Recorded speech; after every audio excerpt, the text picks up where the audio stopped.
તેહ પૂતગલ દ્રવ્ય બહુ પરમાણુઓનો પિંડ છે.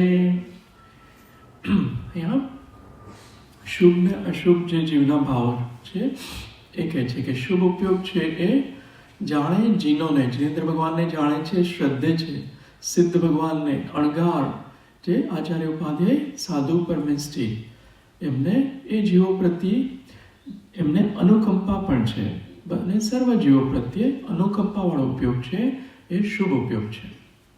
અને કુવિચાર, કુસંગતિ, કુશ્રવણ યુક્ત જે વિષય કષાય વાળા પરિણામવાળો ઉપયોગ છે એ અશુભ ઉપયોગ છે. મધ્યસ્થ છે જે શુભ ને અશુભ ઉપયોગ નથી એ શુદ્ધ ઉપયોગ છે એને હું ધ્યાવું છું. તો આપણે રીકેપ કરીએ તો આ લોકમાં કેટલા દ્રવ્યો છે? 6 દ્રવ્યો. એ બધામાં જીવો અનંતાનંદ છે, પૂતગલો અનંતાનંદ છે. એમાં મારું જીવ દ્રવ્ય છે એ કેટલા જીવ દ્રવ્ય છે? મારું પોતાનું 1. તો અનંતની વચ્ચે પહેલા તો પોતાને એક રૂપે શોધવાનો કે હું 1 છું. અને હું ગુણ રૂપે જોઈએ તો ચેતન રૂપ છું, ચૈતન્ય ગુણવાળો હું છું. બીજાની ચેતના મારા માટે અચેતના છે, એનાથી હું કંઈ જાણી શકતો નથી. અપેક્ષાએ અચેતન છે બીજા બધા દ્રવ્યો, અને હું મારી ચેતનાથી જાણું છું એટલે હું એવો ચેતક છું, ચેતન સ્વભાવી છું. અને એ ચેતના 3 પ્રકારની બતાવી છે: જ્ઞાન ચેતના, કર્મ ચેતના અને કર્મફળ ચેતના. તો આ શુભ અને અશુભ ઉપયોગ છે કઈ ચેતનામાં આવશે? કર્મ ચેતનામાં. તો અને એના વગરનો ઉપયોગ છે શુભ ને અશુભ વગરનો એ જ્ઞાન ચેતના, મુખ્ય રૂપે જ્ઞાન ચેતનામાં આવશે. તો આપણે જ્ઞાન ચેતનામાં રહેવા માંગીએ છીએ. રાગ દ્વેષવાળા બધા ભાવો છે અથવા શુભ અશુભ ભાવો છે, મંદ કષાયવાળા હોય કે તીવ્ર કષાયવાળા, બધા કર્મ ચેતના છે, કારણ કે એમાં કર્મનો ઉદય સાથે હોય છે. જેમાં કર્મનો ઉદય નથી એવી જ્ઞાન ચેતના છે, એમાં આપણે રહેવા માંગીએ છીએ, એનું સ્વસંવેદન કરવા માંગીએ છીએ. જ્ઞાન ચેતના એ આપણને જણાય એવી છે. ચેતના ચેતના ચેતના જે અનુભૂતિમાં આવે છે એ જ મારો મૂળ સ્વભાવ છે. શુદ્ધ બુદ્ધ ચૈતન્ય ઘન સ્વયં જ્યોતિ સુખધામ એવો સ્વભાવ છે. એમાં રહેવા માટે વારંવાર આપણે ઉપયોગને સ્વરૂપ તરફ લઈ જવાનું છે. પોતાનું એવું સ્વરૂપ છે જે ઉત્પાદવી દ્રવ્ય છે પણ ચૈતન્યનું જ પરિણમન છે. પછી 160 ગાથામાં એ કહે છે કે હું દેહ નથી. તો ખરેખર હું દેહ નથી કે દેહ છું? દેહ નથી. ઓકે, દેહ શેનો બનેલો છે? પૂતગલોનો બનેલો છે, એટલે એવું નથી. વાણી પણ હું નથી, સામે દેખાય છે, પરાગભાઈ બોલે છે, પણ એવું નથી. અને મન પણ હું નથી. કુંદાચાર્ય 160માં લખ્યું છે, હે ને? હું દેહ નહીં, વાણી નહીં, મન પણ. હા, એ બધા પૂતગલોના પિંડ છે, એ બધું હું નથી. એના લીધે જીવમાં અલગ અલગ પરિણામ થાય છે દેહ હોવાથી, પણ એ બધા વિભાવવાળા પરિણામો છે. પરિણામો બધા જીવમાં થશે, પણ એ આ બધા પૂતગલ પિંડને લીધે વિભાવવાળા થાય છે. જ્યારે જ્ઞાન ચેતનામાં રહીએ, શુદ્ધ ચેતનામાં, તો પછી વિભાવવાળા પરિણામ નહીં થાય. ઉપયોગ દેહમાં છે એટલે વિભાવવાળા પરિણામો થાય છે. વાણીમાં ઉપયોગ છે, મનમાં ઉપયોગ છે, એટલે શુભ અશુભ ઉપયોગ થાય છે. શુદ્ધ ઉપયોગ માટે ચેતનામાં જ ઉપયોગ રાખવાનો. તો આપણે શુદ્ધ ઉપયોગ માટેનો એક પ્રયત્ન કરી રહ્યા છીએ. પછી એ નિરાકુળ નિર્વિકલ્પ એનો અનુભવ આવે ત્યારે શુદ્ધ કહેવાય છે. પ્રયાસ કરીએ જો શુદ્ધ ઉપયોગ નથી, એ સહજ જ્યારે અનુભૂતિમાં આવે શુદ્ધ ઉપયોગ કહેવાય છે. ત્યાં સુધી આપણે રિવિઝન કર્યું, આગળ વાંચીએ. આજનો વિષય આ પરમાણુ જે બંધાય છે ને એના ઉપર લઈએ. આજે આઈ થિંક 440 સુધી લઈએ, પછી બધાને ચિંતન માટેનો સમય. ઓકે, અહીંયા સુધી આપણે વાંચ્યું હતું. હું દેહ નથી, વાણી નથી, મન નથી, એનો કરતા કારયતા અનુબંધતા પણ નથી. એના વિશે પણ જોઈશું. આપણે પ્રશ્ન પૂછીશ, એક ગાથા લઈ લઈએ પછી, કે શા માટે દેહનો કરતા જીવ નથી, એવા પ્રશ્નો પણ આવશે. દેહોયમણો વાણી પોગલદવપગતિને દિઠ્ઠા પોગલદવમિ પૂર્ણો પિંડો પરમાણુ વાણમ. સાથે લઈશું. મન વાણી તે મજ દેહ પૂદગલ દ્રવ્ય રૂપ નિર્દિષ્ટ છે ને તેહ પૂદગલ દ્રવ્ય બહુ પરમાણુઓનો પિંડ છે. વાંચો છે માઇક છે ત્યાં સુધી વાંચું છું.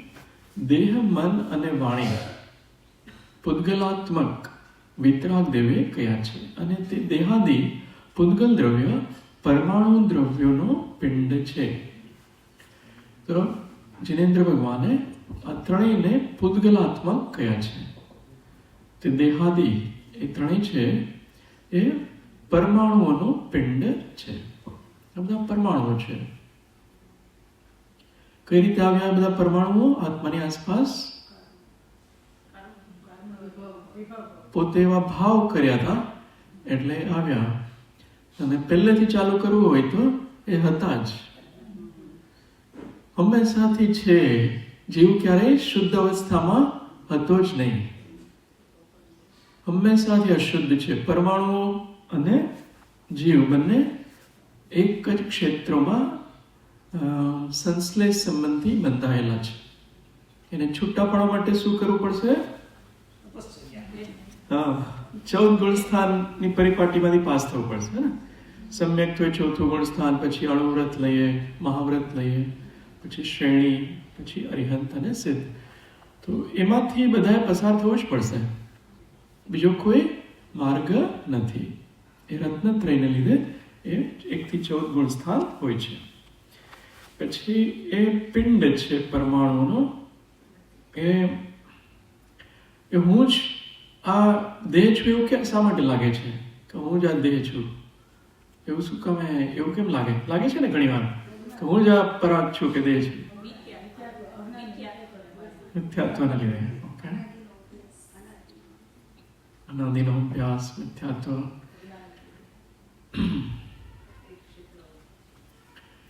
ઘણા બધા કારણો એ રીતના છે. એક ક્ષેત્રાવગ. તો અનાદિકાળથી આ દેહ છે કે નહીં? આત્મા પણ અનાદિકાળથી છે, બરાબર? તો એ અનાદિકાળથી આ દેહ સાથે રહ્યો છે ને, તો એ સંસ્કારિત થઈ ગયો છે જીવ એ રીતનો કે આજ હું છું, ભણેલા છે.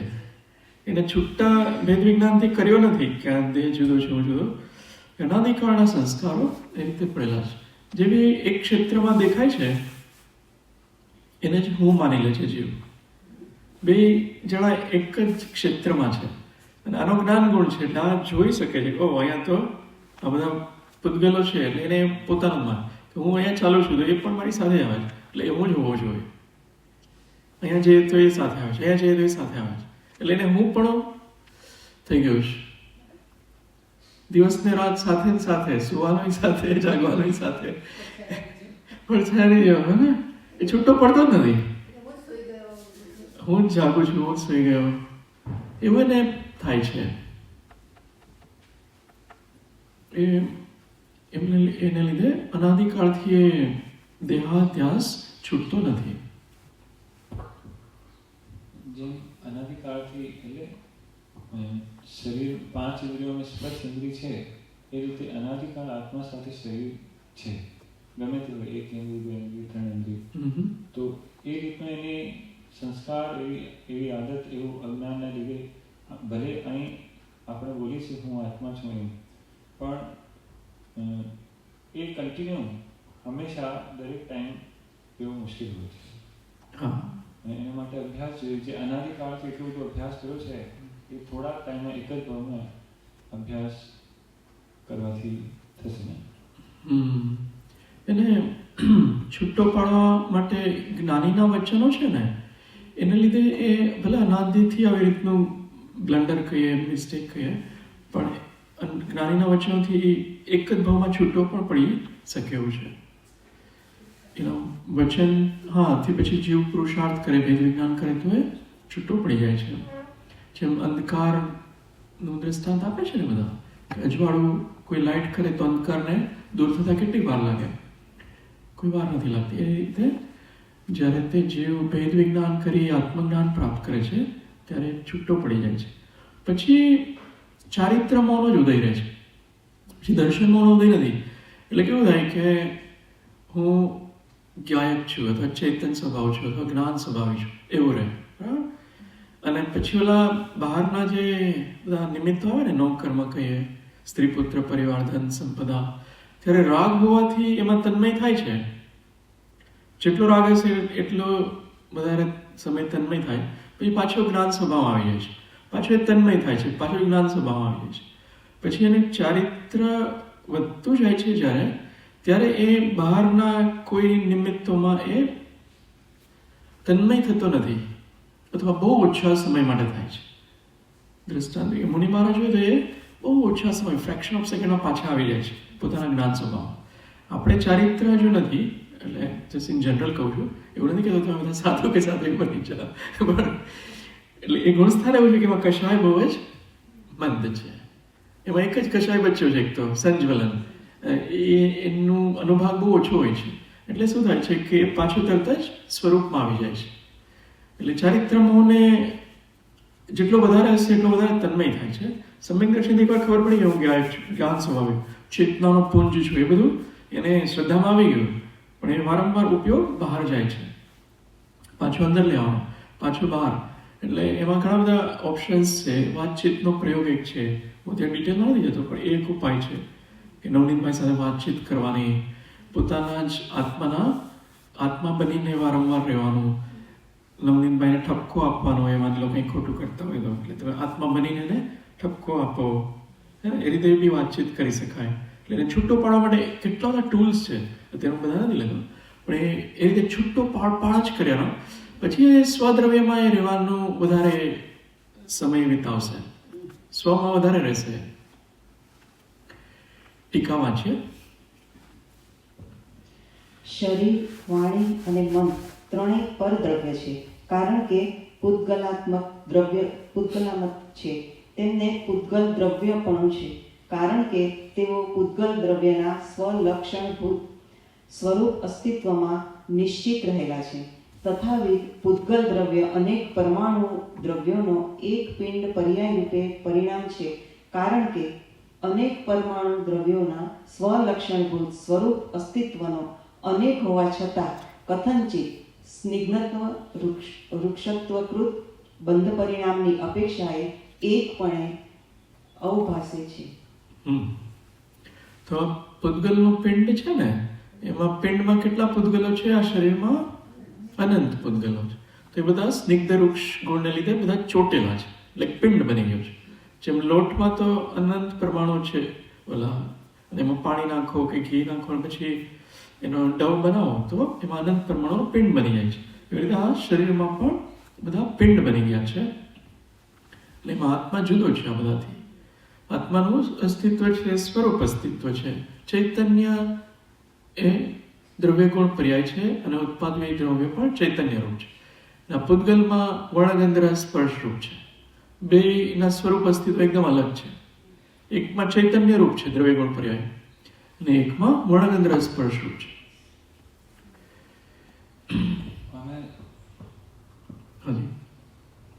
જે આપણી પોતાની જાગૃતિ હોય એ તો છે જ, પણ આજુબાજુ આપણે એવા વાતાવરણ કે એવા લોકો જે આપણને રિમેમ્બર આમ થોડા ટાઈમે યાદ કરાવે છે એવા હોય છે કે આપણે ફેમિલી સાથે હોય કે કોઈ ગેસ્ટ સાથે હોય કે કાંઈ પણ કરતા હોઈએ ત્યારે આપણે એલર્ટ છીએ કે આપણે તો જાણવા જોવાવાળા એ બહુ જે રીતનો ઊંધો અભ્યાસ કર્યો છે એ રીતનો આ સીધો અભ્યાસ કન્ટિન્યુ કરતા રહીશું તો દરેક સિચ્યુએશનમાં જાગૃતિ રહેશે. હા, એટલા માટે જ લાઇક માઇન્ડેડ લોકો હોય ને એની સાથે બધા રહે છે. અહીંયા અપેક્ષા બધા લાઇક માઇન્ડેડ લોકો, અહીંયા બધાને આરામ સમારંભવાળા નથી, એટલે એ બધા સાથે રહે છે. આનાથી એડવાન્સ સ્ટેટમાં એવા લાઇક માઇન્ડેડ લોકો હોય છે, બધા મુનિ મહારાજ જ સાથે રહેતા હોય.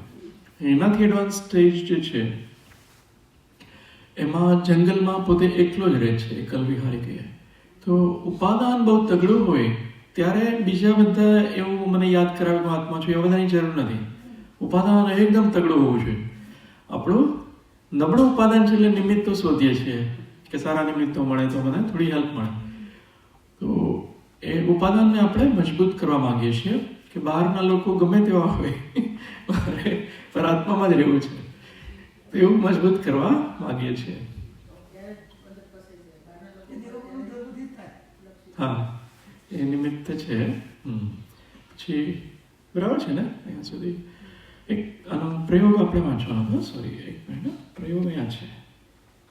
ઓકે, અહીંથી વાંચીએ. प्रयोग. समस्त पर द्रव्यों से उपयोग हटाकर अपने स्वरूप में ही उपयुक्त होना. બધા પર દ્રવ્યોમાંથી ઉપયોગ હટાવી દેવાનો અને સ્વરૂપમાં. હા, પેલા અબદ્ધ છે ને એનાથી પણ ઉપયોગ હટાવી દેવાનો. બહારનું બધાથી ઉપયોગ હટાવી, શરીરમાંથી ઉપયોગ હટાવી અને આત્મામાં લઈ જવાનો. પછીનો પ્રયોગ પણ વાંચી લઈએ. 162 प्रयोग. पर द्रव्य से अत्यंत विविक आत्मा को मात्र अपने परिणमन का करता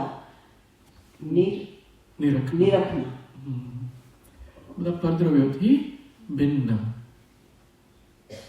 आत्मा को अपने परिणमन का करता है. ये आत्मा પોતાનું જ પરિણમન કરી રહ્યો છે.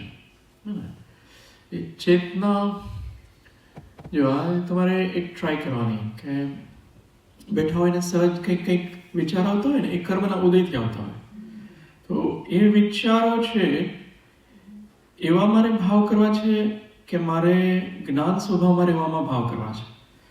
જ્ઞાન સ્વભાવમાં રહેવાવાળા ભાવ કરવા છે કે ઓલા મને એવો વિચાર આવ્યો કે આ શોપિંગ કરી લો, આને ફોન કરી લો, કે અહીંયા આ ફરવા જવું છે, કે આ ખાણીપીણી કરવી, એ બધા વિચારો છે એવું મારે કરવું છે કે મારે જ્ઞાન સ્વભાવમાં રહેવું છે, ચેતનામાં રહેવું છે, હે ને? એ આપણા હાથમાં છે. આવું રાગદ્વેષવાળા ભાવ કરીએ તો આત્મા એવો બની જાય છે, અને આવો જ્ઞાન સ્વભાવવાળો ભાવ કરીએ તો આત્મા એવો બની જાય છે, પોતે જ એવો બની જાય છે. તો આપણા હાથમાં ચોઈસ છે, આપણે દરેક સમયે આત્માને કેવો બનાવવો છે. હા, એના માટે પુરુષાર્થ કહી શકીએ કે એ પોતાને કેવા ભાવ રાખવા છે. શુભવાળા બનાવવા છે, અશુભવાળો આત્માને બનાવવો છે કે શુદ્ધવાળો, એ પોતાના જ હાથમાં છે, બીજા કોઈના હાથમાં નથી. બીજા ગમે એટલા માની લો કે ફિઝિકલી બી ટોર્ચર કરે તો એ જીવની એ સ્વતંત્રતા છે કે એ પોતે વિશુદ્ધ ભાવમાં રહેવું તો વિશુદ્ધ ભાવમાં રહી શકે છે. એ પોતાની સ્વતંત્રતા છે જીવની, પોતાનો ઉપયોગ પોતે જેવો રાખવો એવો રાખી શકે છે. તો એમાં એવો વિશુદ્ધ ઉપયોગ રાખશે તો એને સુખની અનુભૂતિ થશે. પછી અને આ રાગદ્વેષવાળો રાખશે તો એને દુઃખની, ઇવેન્ચ્યુઅલી એને દુઃખ જ મળશે. અને શાંત સ્વભાવમાં રહેશે તો એને સુખ મળશે. પછીની 4 ગાથાઓ છે ને એ આ પૂદગલ પર છે, આપણે લઈ લઈએ. આ બધાને વિષય ખબર છે એટલે હું થોડું ફાસ્ટ લઉં છું, હે ને? સાથે વાંચીએ. પરમાણુ જે અપ્રદેશ તેમ પ્રદેશ માત્ર અશબ્દ છે, તે સ્નિગ્ધ વૃક્ષ બની પ્રદેશ દયાદિવત્વ અનુભવે. પરમાણુ પરમાણુ કે જે અપ્રદેશ છે, પ્રદેશ માત્ર છે અને પોતે જ અશબ્દ છે, વા તે સ્નિગ્ધ અથવા વૃક્ષ થયો થકો દ્વિપ્રદેશાદિપણું અનુભવે છે. પરમાણુ અપ્રદેશ, એક પ્રદેશને આ લોકો અપ્રદેશ કહે છે. આકાશના એક પ્રદેશમાં જેટલી જગ્યા હોય ને એને એક પ્રદેશી કહેવાય છે. એટલે એક પરમાણુ છે, એક પ્રદેશી છે. એ જેટલું આકાશનો પ્રદેશ ઘેરે છે એ એક પ્રદેશ આકાશનો કહેવાય છે, અને એ પરમાણુ જેટલો ઘેરે છે એટલો એક પ્રદેશી છે, એને અપ્રદેશી પણ કહી શકાય. અને એ બધા સ્નિગ્ધ વૃક્ષ ગુણને લીધે દ્વિઅણુ રૂપે થાય છે. એટલે આખું આવડું મોટું શરીર થઈ ગયું. આપણો જન્મ થયો તો ગર્ભમાં હતા પહેલા દિવસે ત્યારે થોડાક જ પરમાણુ હતા, એમાંથી મોટો પિંડ થતો અત્યારે 6 ફૂટની કાયા થઈ ગઈ. જેટલી હોય બધાની અલગ અલગ હોય, પણ એટલો મોટો પિંડ થઈ ગયો. એ નામકર્મના ઉદયથી બધા પરમાણુ એવી રીતે સ્નિગ્ધ વૃક્ષને લીધે પિંડ બનવા માંડે છે. અપશબ્દ પણ છે. પરમાણુ છે એમાં શબ્દ નથી. પિંડ છે એ શબ્દનું કારણ છે. પિંડ પણ અશબ્દ છે, પણ પિંડની જે પર્યાય થાય છે એ શબ્દરૂપ છે. પિંડ શબ્દનું કારણ છે પિંડ. એક ગાથા વચ્ચે આવી હતી. માનેલા જે અહીંયા સ્વર પેટી હોય ને એમાં વોકલ કોર્ડ્સ હોય, તો એ કોર્ડ્સની મૂવમેન્ટથી એક પર્યાય પૂતગલની ઉત્પન્ન થાય છે, અને એ પર્યાય છે એ શબ્દ છે. એ શબ્દ છે એ પૂતગલની પર્યાય છે. એ પર્યાયનો નાશ થઈ જાય છે. હું બોલું છું એ કેટલી વાર રહેશે આકાશમાં? થોડી વાર. એ પર્યાય જે બી પર્યાય હોય અનિત્ય હોય છે, તો એ શબ્દનો નાશ થઈ જાય છે. પૂતગલની પર્યાય એ શબ્દ છે. પિંડ આ બધા છે એની પર્યાય એ શબ્દ છે. પણ એક પ્રદેશ છે એનાથી શબ્દ બની શકતો નથી. પિંડ જોઈએ એના માટે. ટીકા ફાસ્ટમાં છે. ખરેખર પરમાણુ દ્વિઆદિ 2, 3 વગેરે પ્રદેશોના અભાવને લીધે અપ્રદેશ છે. એક પ્રદેશના સદ્ભાવને લીધે પ્રદેશ માત્ર છે, અને સ્વયં અનેક પરમાણુ દ્રવ્યાત્મક શબ્દ પર્યાયની વ્યક્તિના પ્રગટતાના અસંભવને લીધે અશબ્દ છે. તે પરમાણુ અવિરોધપૂર્વક 4 સ્પર્શ રસ, 5 રસ, 2 ગંધ અને 5 વર્ણના સદ્ભાવને લીધે સ્નિગ્ધ એટલે કે ચીકણો અથવા વૃક્ષ લુખો થાય છે. તેથી જ તેને પિંડ પર્યાયપણે પરિણતિરૂપ દ્વિપ્રદેશાદિપણાની અનુભૂતિ થાય છે. આ રીતે સ્નિગ્ધપણ પિંડપણાનું કારણ છે. થોડું સ્લો વાંચો, સોરી. એ પણ સરસ. તો એમાં સ્પર્શ ગુણ મુખ્ય છે. જે પિંડ થાય છે ને, પિંડમાં વર્ણગંધ રસ ને સ્પર્શ એ જે 4 ગુણ છે એમાંથી સ્પર્શ ગુણ, અને સ્પર્શમાં આ બધા જે ચીકણો અને લુખો 8 સ્પર્શ ગુણ છે ને, એમાંથી ખાલી સ્નિગ્ધ અને વૃક્ષ અથવા ચીકણો અને લુખો એ બેને લીધે પિંડ બને છે. બસ અહીંયા એટલું જ કહે છે. અને પછીની ગાથા છે ને, આમાં આપણે આગળ વિષય એટલે ચલાવ્યું છે કે એની મૂળ જે 2 અધિક ગુણો વાળું આવશે ત્યારે જ બંધ થાય છે. એ આપણે એનું ડ્રોઈંગ બી જોઈશું. એથી વાંચીએ.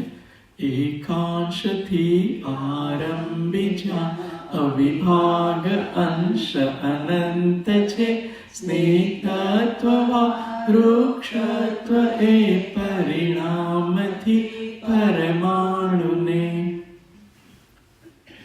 અન્વયાર્થ. પરમાણુને પરિણામને લીધે એકથી એક અવિભાગ પ્રતિચ્છેદથી માંડીને એક વત્તા અનંતપણાને અનંત અવિભાગ પ્રતિચ્છેદપણાને પામે ત્યાં સુધીનું સ્નિગ્ધત્વ અથવા વૃક્ષત્વ હોય છે, એમ જીનદેવે કહ્યું છે. આમાં છે ને અવિભાગ પ્રતિચ્છેદ એટલે ચિકાસ અને લુખાસ છે એનું મેઝર ઓફ યુનિટ છે કે 5 અવિભાગ પ્રતિચ્છેદ 100, 200, 5000 એવા કેટલા અનંત અવિભાગ પ્રતિચ્છેદ બતાવે છે અંશો ચિકાસ લુખાસના. એને લીધે એ એકબીજા સાથે બંધાઈ જાય છે. આપણે ચિકાસની સાથે લુખાસ હોય ને તો એ બે બંધાઈ શકે ને.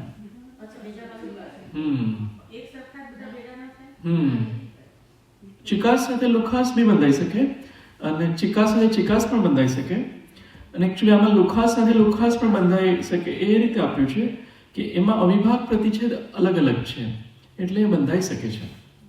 બહુ સૂક્ષ્મ પરમાણુ છે ને, બહુ જ સૂક્ષ્મ છે. આપણે તો જોઈ જ ના શકીએ શુદ્ધમાંથી શુદ્ધનાથી. અવધિ જ્ઞાનમાં પરમાવધિ વગેરેનો વિષય છે. એટલું સૂક્ષ્મ છે ને, એમાં જે ડિગ્રીમાં અવિભાગ પ્રતિચ્છેદમાં લુખાસમાં થોડો ફેર છે, એને લીધે પરમાણુ એકબીજાને ચોંટી શકે છે. પરમાણુ એટલા સૂક્ષ્મ છે કે ચોંટી શકે છે. બે લુખાસ પણ ચોંટી શકે છે. એ આગળની ગાથામાં આપ્યું છે. તો એક મિનિટ, આ ટીકાને હું સ્કીપ કરું છું, ઘણા વિષય એમાં છે, કંઈ વિશેષ એટલું નથી એટલા માટે. હવે અહીંથી લઈએ. હો સ્નિગ્ધ અથવા વૃક્ષ અણુ પરિણામ સમવા વિષમ હો, બંધાય જો ગુણદય અધિક નહીં બંધ હો યજગન્યનો. અન્વયાર્થ. પરમાણુ પરિણામો સ્નિગ્ધ હો કે વૃક્ષ હો, બેકી અંશવાળા હો કે એકી અંશવાળા હો, જો સમાન કરતા 2 અધિક અંશવાળા હોય તો બંધાય છે, જગન્ય અંશવાળો બંધાતો નથી. જગન્ય અંશ એટલે જે સૌથી ઓછો અવિભાગ પ્રતિછેદ છે ને, જેથી માની લો સૌથી ઓછો 1 ગણીએ, એની ચિકાસ કે લુખાસ 1 હોય, એ બંધાતો નથી. 1 થી અધિક વાળા બંધાય છે એવું કહેવામાં આવે. 1 છે એમાં એ કોઈ સાથે નથી બંધાતા, પણ એનાથી ડિગ્રી વધતી જાય છે, એ બંધાય છે. હવે એમાં એ કે છે સ્નિગ્ધ હો કે વૃક્ષ હો, બેકી સંખ્યાવાળા હોય કે એકી સંખ્યા હોય, એની અવિભાગ પ્રતિછેદ ઇવન નંબર હોય કે ઓડ નંબર હોય, જો સમાન કરતા 2 અધિક અંશવાળા હોય તો બંધાય છે. 2 અધિક હોવા જોઈએ. 5 વાળો 7 સાથે બંધાશે, 7 વાળો 9 સાથે બંધાશે, 9 વાળો 11 સાથે બંધાશે. 2 અધિક હોવા જોઈએ તો જ બંધાશે, એવું આગમમાં બતાવ્યું છે. બુદ્ધિ તર્કથી કદાચ એટલું નહીં પકડાય આ આગમમાં. બધા ગ્રંથોમાં તત્વાળ સૂત્ર લો કે પ્રવચન સાર, સમય સાર લો, દ્રવ્ય સંગ્રહ લો, બધામાં આ જ થિયોરી આપી છે. 2 અધિક અંશ હોય તો જ બંધાય છે. એ નીચે વાંચો, કોઈ ગુણમાં ફૂટનોટ છે. કોઈ ગુણમાં એટલે કે ગુણના પર્યાયમાં અંશ કલ્પના કરવામાં આવતા તેનો જે નાનામાં નાનો નિરંશ અંશ પડે તેને તે ગુણનો એટલે કે ગુણના પર્યાયનો અવિભાગ પ્રતિછેદ કહેવામાં આવે છે. બકરી કરતાં ગાયના દૂધમાં અને ગાય કરતાં ભેંસના દૂધમાં ચિકાસના અવિભાગ પ્રતિછેદો વધારે હોય છે. ધૂળ કરતાં રાખમાં અને રાખ કરતાં રેતીમાં લુખાપણાના અવિભાગ પ્રતિછેદો અધિક હોય છે. તો એ રીતે અવિભાગ પ્રતિછેદો આપણે અલગ અલગ પૂતગલમાં અલગ અલગ જોઈએ છીએ. એ પ્રમાણે ચિકાસ ને લુખાસ અલગ અલગ છે. હવે આ આપણે વાંચવાનું છે કદાચ. આમાં નંબર્સ આપ્યા છે. જો અહીંયા બધા નંબર છે ને 7006, એમાં ડિટેલ્સમાં આપ્યું છે. અહીંયા અહીંથી લઈએ 166. ચતુરંશકો સ્નેહધાતુ સવય અંશમયસ્તે દાણુનો 85 અણુસહબંધતા યત્રયાંશમય રૂક્ષાણુનો. અન્વયાર્થ: સ્નિગ્ધપણે 2 અંશવાળો પરમાણુ 4 અંશવાળા સ્નિગ્ધ પરમાણુ સાથે બંધ અનુભવે છે, અથવા વૃક્ષપણે 3 અંશવાળો પરમાણુ 5 અંશવાળા સાથે જોડાયેલો થકો બંધાય છે.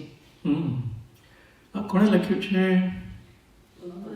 કુંકુન સ્વામી. એમને નંબર પણ એમને ખબર હતી કે આ ડમ લોકો બી હશે આપણા જેવા, એટલે એને નંબર સહિત બતાવી દીધું છે. જો કેટલા નંબર લખ્યા છે એમને? 4 અંશવાળા 2 અંશવાળા પરમાણુ, 4 અંશવાળા સ્નિગ્ધ, આ બંને સ્નિગ્ધ બતાવ્યા છે, અથવા વૃક્ષ. ઓકે, જો આપનો પ્રશ્ન હતો ને મીનાબેન,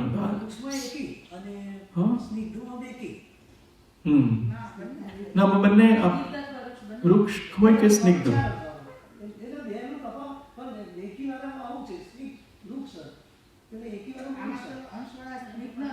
આપણે એ વાંચીએ, જો આમાંથી વાંચીએ. જો આમાં શું કહે છે?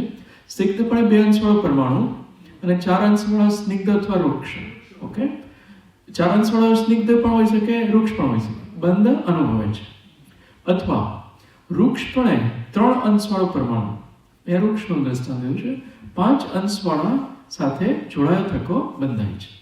3 વાળો છે 5 વાળા સાથે બંધાય છે, 2 વાળો છે 4 વાળા સાથે બંધાય છે, ઇવન નંબરના બંધાય છે, ઓડ નંબરના બંધાય છે. એ રીતે લઈશું. 3 વાળો છે 5 વાળા સાથે, 12 વાળો છે એ 14 વાળા સાથે.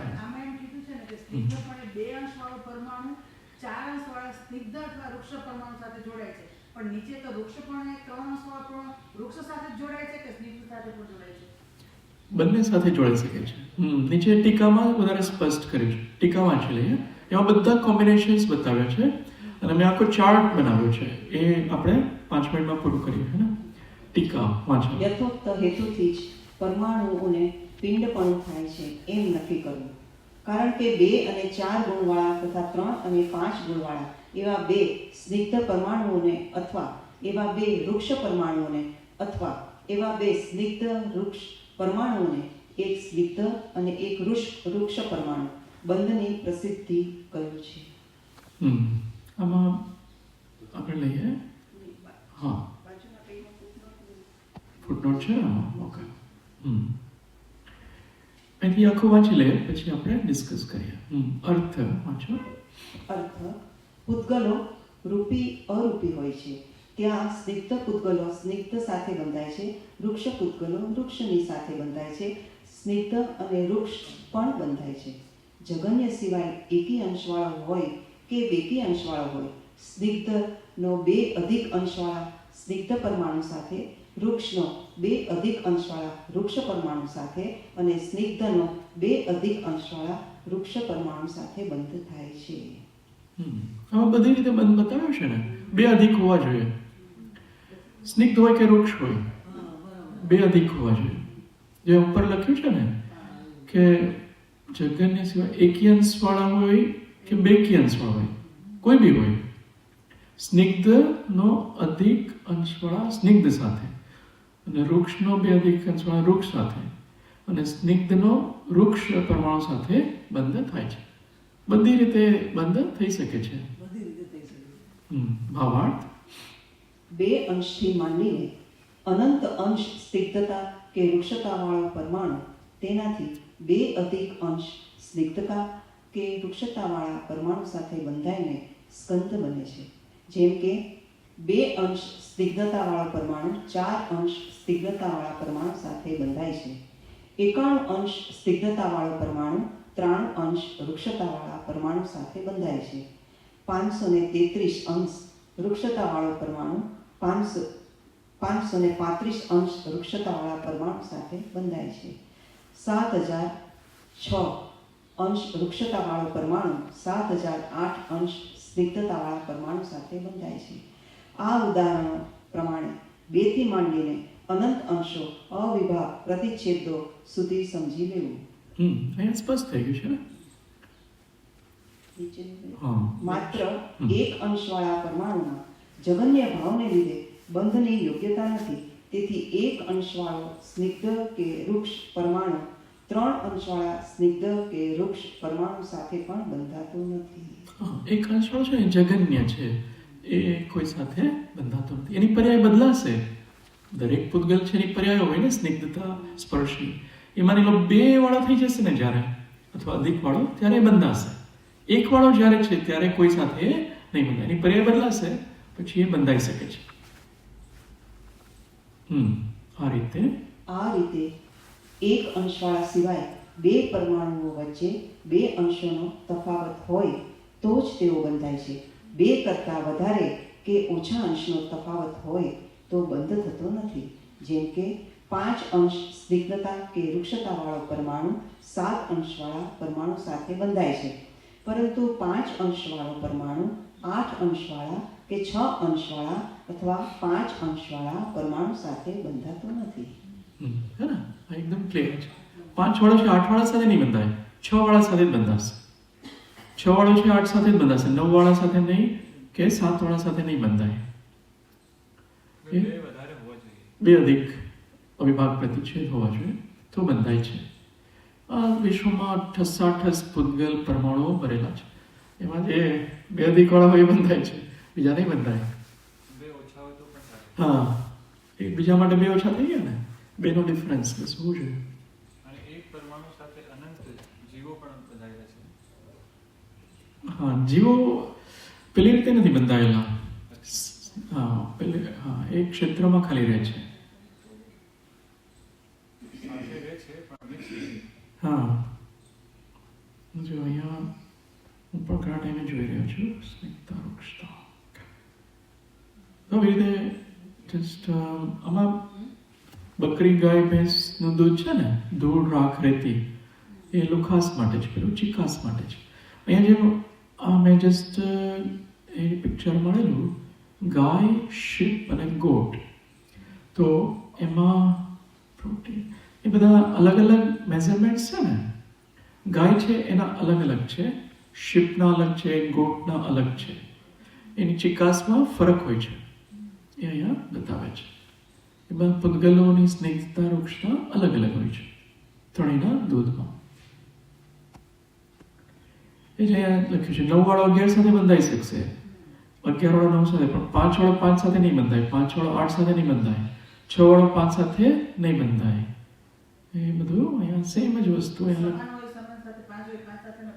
હા 5 હોય 7 સાથે જ બંધાય અથવા 3 સાથે જ બંધાઈ શકે.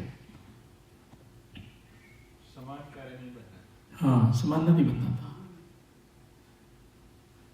ઓકે, તો આ વિષય થઈ ગયો આપણો. આમાં આપણે એ રીતે લેવાનું કે આપણા જે કષાયો હોય છે ને, કે આટલો કષાય હોય તો આ બધા પરમાણુ એની ચિકાસને લીધે બંધાશે.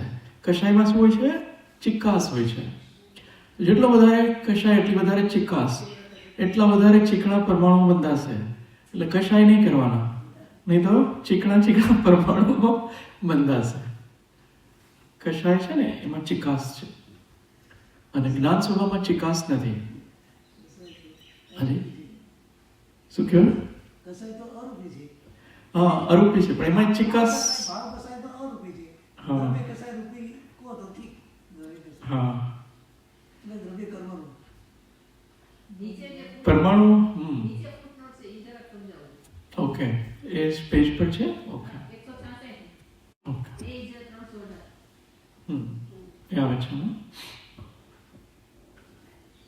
318. હા આજ પદનો. ચલો હું વાંચું છું. અને કોઈ એક પરમાણુની અપેક્ષાએ 20-10 જાતિનો ઓકે સમાન અંશવાળો બીજો પરમાણુ રૂપી કહેવાય છે અને બાકીના બધા પરમાણુઓ તેની અપેક્ષાએ અરૂપી કહેવાય છે. અરે વાહ! અને શબ્દો થોડા સમજવા જેવા છે. મેં ઘણી વાર આ વાંચ્યું છે પહેલાં. જેમ કે 5 અંશ સ્નિગ્ધતાવાળા પરમાણુને 5 અંશ રૂક્ષતાવાળો પરમાણુ બીજો પરમાણુ રૂપી છે અને બાકીના બધા પરમાણુઓ તેના માટે અરૂપી છે. આનો અર્થ એમ થયો કે 20-10 જાતિના સમાન અંશવાળા પરમાણુઓ પરસ્પર રૂપી છે. સદૃશ જાતિના અથવા અસમાન અંશવાળા પરમાણુઓ પરસ્પર અરૂપી છે. સેમ અવિભાગ પ્રતિછેદ હોય ને એને રૂપી કીધા છે. જેમ કે અહીંયા લખ્યું છે, જેમ કે 5 અંશ, હું હાઇલાઇટ કરું છું, 5 અંશ અને 5 અંશ એ બે પરમાણુ રૂપી છે. એવી ટર્મિનોલોજી અહીંયા યુઝ કરી છે. બાકીના બધા પરમાણુ તેના માટે અરૂપી છે, આના માટે અરૂપી છે. તો એ રૂપીને અરૂપીથી સમજાવવા માંગે છે.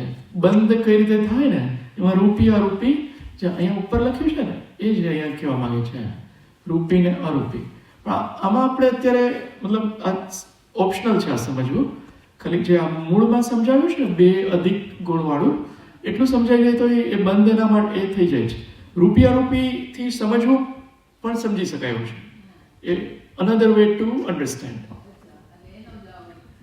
હા હા એ રીતે બતાવ્યું. આ સામાન્ય કથનમાં 2 અંશ અધિક હોય ત્યાં બંધ થાય છે. આપણે કષાય નહીં કરવાના. કષાયના નિમિત્તથી આ બધા પરમાણુઓ એકબીજા સાથે બંધાય છે. કષાય વગર બંધાઈ શકે? કષાય વગર નહીં બંધાય. અરિહંત ભગવાનને કષાય નથી તો એક પણ પરમાણુ બંધાતો નથી. ભગવાનને કોઈ કર્મનો બંધ નથી. અરિહંત ભગવાન, તીર્થંકર ભગવાન, કેવડી ભગવાન કષાય નથી. એટલે એના માટે જ્ઞાન સ્વભાવમાં રહેવું પડશે. તો બધા પરમાણુ એકબીજા સાથે નહીં બંધાય. આપણે ખ્યાલ આવે કે આ બંધ કઈ રીતે થાય છે? એના સ્પર્શ ગુણમાં અલગ અલગ ચિકાસ છે, એ રીતે બંધાઈ જાય છે. 2 થી અધિક ગુણવાળી ચિકાસ કે લુખાસ હોય તો એ બધા બંધાઈ જાય છે. પરમાણુ બહુ સૂક્ષ્મ છે એટલે એ એવી ચિકાસવાળો મળે એટલે તરત જ બંધાઈ જાય છે. અહીંયા સુધી રાખીએ.